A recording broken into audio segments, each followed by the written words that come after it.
안녕하세요. 차세대 안드로이드 개발 언어 코틀린 시작하기의 권태환입니다. 오늘은 두 번째 시간으로 기본 문법 첫 번째 편을 다뤄보도록 하겠습니다. 코틀린 기본 타입을 먼저 소개하겠는데요. 코틀린 기본 타입은 다음과 같습니다. 기존 자바와 다른 점이 있다면 첫 번째 시작 구문이 대문자로 시작을 해야 된다는 부분입니다. 코틀린 변수 선언에 대해서 말씀드리겠습니다. 코틀린 변수 선언하는 방법은 VAL과 VAR 이렇게 두 가지 타입이 존재하는데요. 그 이후 변수 이름, 콜론, 그리고 변수 타입으로 선언을 하게 됩니다. 실제로 선언을 했을 때 다음과 같이 VAL, A, int, VAR, int 이러고 선언을 하게 되는데요. VAL과 VAR에 대해서 다른 차이점에 대해서 설명을 드리도록 하겠습니다. VAL은 read only, 자바에서 본다면 파이널과 동일하고요. VAR은 read와 write가 모두 가능한 변수 타입입니다. 다음과 같이 VALA에 10이라는 값을 입력을 합니다. 그리고 A는 1, 2, 3이라고 입력을 한다면 바로 오류가 나오게 되는데요. 반면 VAR은 다음과 같이 1을 초기화를 해주고 A에 1, 2, 3을 저장을 한다고 했을 때 성공적으로 완료가 됩니다. 코틀린에서 제공하는 트라이 온라인이라는 부분입니다. 다음 코틀린 사이트에 접속을 하셨을 때 간단하게 코틀린 코드들을 실행해 볼 수 있게 되는데요. JVM이랑 자바스크립트 아니면 JUnit으로 바로 실행이 가능합니다. 저는 이미 작성을 해놓은 상태에서 런을 한번 돌려보도록 하겠습니다. 그러면 바로 아래와 같이 오류가 발생한 모습을 확인할 수 있습니다. VL은 값을 변경할 수 없는 자료 형태입니다. 그러면 자바 코드와 한번 비교를 해보도록 하겠습니다. 자바에서 final int a라고 선언을 하였을 때 상수로 지정이 되기 때문에 이후 변경할 수 없는 값이 됩니다. 역시 코틀린에서는 VL로 시작을 하시고 다음과 같이 지정을 하신다면 변경할 수 없는 값이 되게 됩니다. 다음과 같이 타입을 생략을 할 수 있게 되는데요. 위에 int를 쓴과 동일하게 타입이 int로 지정이 되게 됩니다. 다음으로 VR에 대해서 설명을 드리도록 하겠습니다. 정수 A가 있다면 A에 1, 2, 3이라고 초기화를 하게 됩니다. 코틀린에서도 동일하게 1, 2, 3이라고 초기화를 할 수 있고요. 역시 타입은 생략이 가능합니다. 여기서 A는 타입이 존재하지 않지만 int로 값을 유추할 수 있습니다. 유추하기에 대해서 좀 더 자세하게 정리를 해봤는데요. VARA의 long 타입과 B의 float 타입 두 가지가 존재하게 됩니다.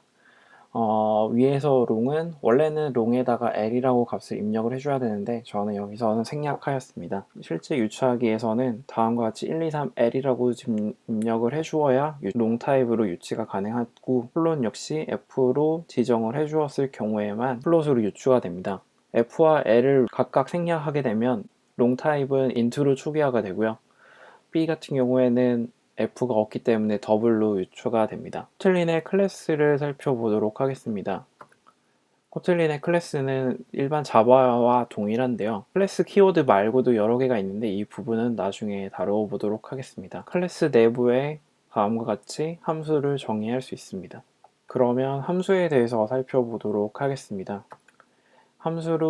코틀린의 함수는 다음과 같은 형태로 지정을 할 수 있는데요. 리턴이 없는 프린트 함수와 리턴이 존재하는 sum 함수입니다. 각각 살펴본다면 함수명 유닛이라고 원래는 지정을 해두게 됩니다. 자바에서는 void와 같고요. 유닛이라고 입력을 해주었을 때도 역시 리턴이 없는 함수가 정의가 됩니다. 다음은 리턴이 필요한 형태가 되겠는데요. 앞에서 땡땡의 유닛이라는 부분에 리턴 타입을 추가를 해주시면 이 함수는 리턴을 가지는 함수가 되게 됩니다. 실제 코드에서 본다면 다음과 같습니다. 이제 함수 추격하기라는 부분을 살펴볼 텐데요. 한 줄로 함수를 표현하는 방식에 대해서 설명을 드리도록 하겠습니다. 다음과 같이 sum 일반적인 함수 형태를 가지고 있습니다. 여기서 중괄호를 생략을 하고요. 리턴인도 역시 생략을 하게 돼서 다음과 같이 한 줄 표기형인 int로 a 플러스 b로 추격할 수 있게 됩니다. 여기서 한 번 더 추격을 할 수 있게 되는데요. 역시 int를 유출을 할 수 있기 때문에 a 플러스 b로 리턴을 하게 됩니다. 코틀린에서는 지역 함수라는 게 존재를 합니다. 함수와 함수 내에 다음과 같이 getSize라는 추가 함수를 선언을 할 수 있게 되는데요. 함수 내에서 함수를 호출해서 값을 리턴을 받을 수 있게 됩니다. 제가 가장 좋아하는 중위표기법입니다. 일반적인 유틸에서는 모두 다 스태틱으로 구성을 하게 되는데요. 코틀린에서는 다음과 같이 중위표기법이라는 부분을 이용해서 함수를 선언을 할 수 있습니다.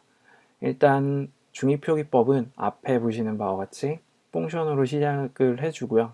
그 앞에 변수 타입을 지정을 해줍니다. 이 변수 타입은 아래에 보시는 숫자 1과 매칭이 되는데요.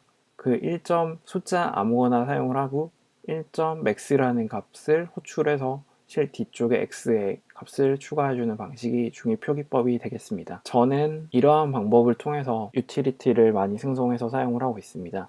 자바에서 사용할 때는 기존 방식과 차이는 없지만 코틀린에서는 유용하게 사용될 수 있는 부분입니다. 인픽스라는 키워드를 제공을 해주고 있는데요. 이 인픽스는 첫 번째 int.max의 값이 다음과 같이 x 하나일 경우에는 인픽스라는 추가 키워드를 사용을 할 수 있게 됩니다. 이 경우는 멤버 변수가 하나일 경우에만 허용이 되는 형태입니다. 다음과 같이 1max 15라는 중위표기법을 사용을 할 수 있게 됩니다. 참고 자료로는 틀리랭의 레퍼런스를 참고하시면 되고요. 저도 역시 정리하고 있는 상태입니다. 다음은 코틀린 기본 문법을 이어서 정리를 하려고 합니다.